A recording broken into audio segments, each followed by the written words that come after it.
Danny Garcia says he got a style that's dangerous for Errol, Spence, or Manny Pacquiao. What up, Fight World? It's your boy Ego, and I'm back with some more boxing. Make sure you smash the like button. Also, subscribe to the channel for the latest and greatest in boxing. If you want to become part of the gang notification gang, please hit the bell icon. Shout out to the Super Chats, channel donations, the Venmo donations, the Cash App, and the Patreon family we working. Danny Garcia, Ivan Red Cash, Jared Hurd on the undercard Saturday, January 25th, live on Showtime Barclays Center. Shout out to Brooklyn Boxing. We getting it. Also, sign up for ESPN Plus using my link. It does help the channel. Conor McGregor getting ready to fight. 2-division world champion Danny Garcia prepares for WBC title eliminator. We know who has that WBC belt, Errol Spence. Hard-hitting Ivan Red Cash. And let's get it.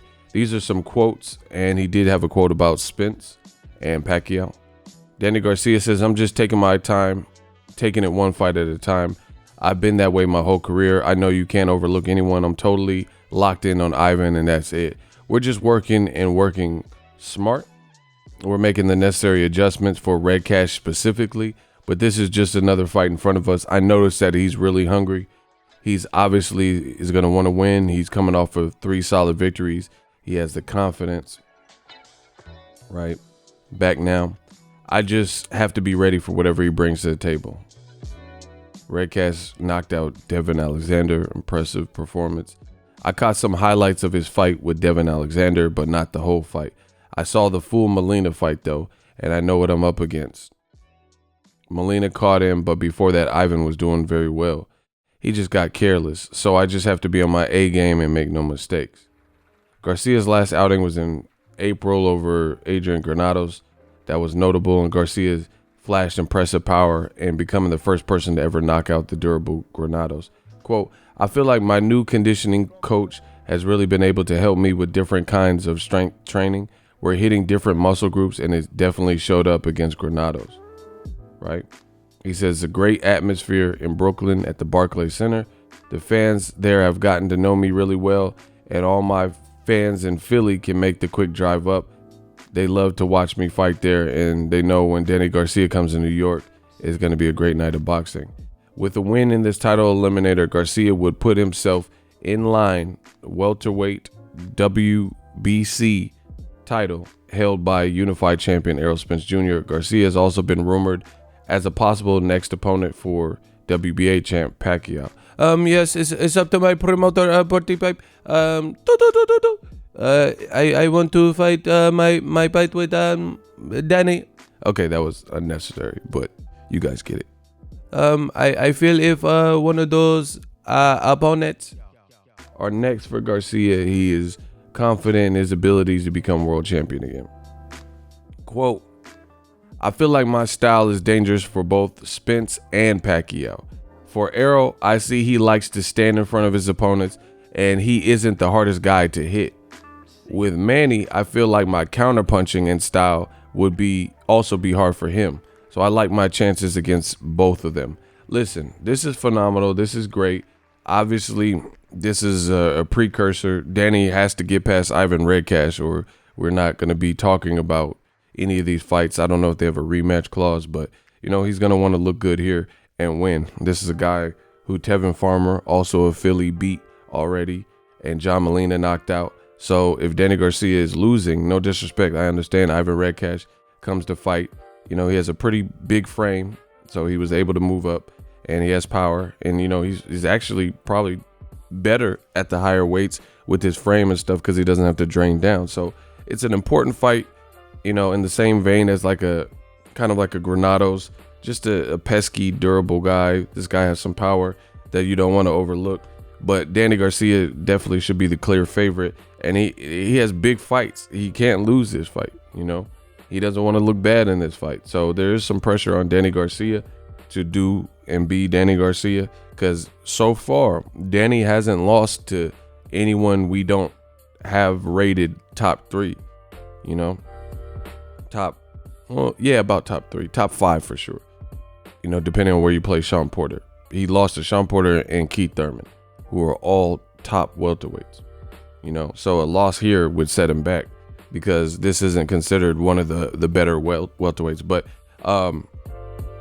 what I like about Danny Garcia is because, like, do you notice a couple years ago people were saying that everybody was ducking Errol Spence, and you know, it was becoming hard for him to get certain fights. However, in recent memory, now people are talking about it. This is what we wanted, so I'm not going to complain. I'm very happy.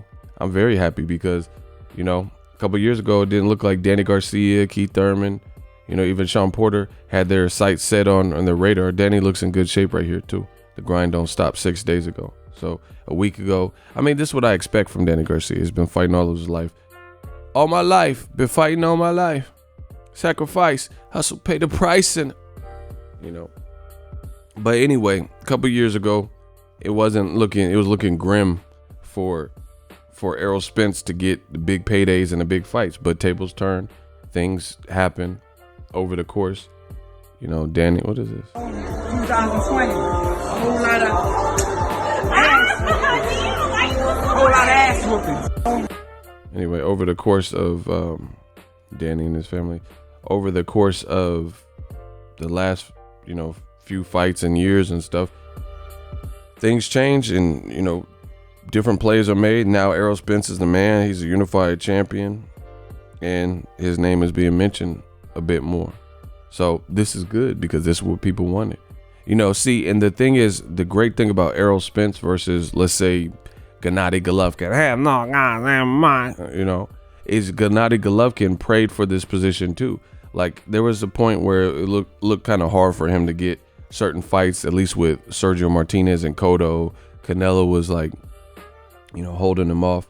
But then as soon as the division started to open up, and then you had people like Demetrius Andrade and Charlo aggressively calling out Golovkin, right? And you had people like Derevyanchenko looking for the shot with Golovkin. All of a sudden, Golovkin really froze up, and he didn't rise to the occasion. Like, how do you say, oh, I just want guys to actually fight me, nobody wants to fight me, this, that, and the third, and then now when guys are willing to fight you, you're not trying to fight Charlo, you're not trying to fight Andrade, you ducked Derevyanchenko the first time, you know? That don't make sense to me. That don't make no sense. So, unlike Golovkin, I think Errol Spence, he looked for the opportunities and made his name bigger and bigger and his brand bigger. And he did 50,000 with Mikey Garcia in his home state. Then he pay-per-view. Then he did another pay-per-view with Sean Porter. Sold out the Staples Center, basically. Had a great attendance and a fight of the year. And I think he truly wants what he said he wanted, which is the big name fight. So that's the great thing about Errol Spence, is he doesn't look like he's backing off his position of what he said he always wanted, unifications and the meaningful fights. So it's good to see the Danny Garcias and people like that who are relevant to the big fights in the division, because we know Errol Spence was already supposed to fight Danny this month, but the car accident, you know, put a halt to that. But it looks like it's still in play. Errol's back in the gym. I made a video about that. Check it out on the channel. Listen, guys, if you love what I'm doing, smash the like button. Need y'all to subscribe. Hit the like button. As always, hate, comment, and subscribe. Till next video is Ego signing off. So if you enjoyed this video and want more content like this on the channel, you can show your appreciation by going to the PayPal donate button or the YouTube support button, and you can donate any amount that you feel is equivalent to the value of this video. Much more to come. Thank you guys for your support. Boxing Ego, the future of boxing.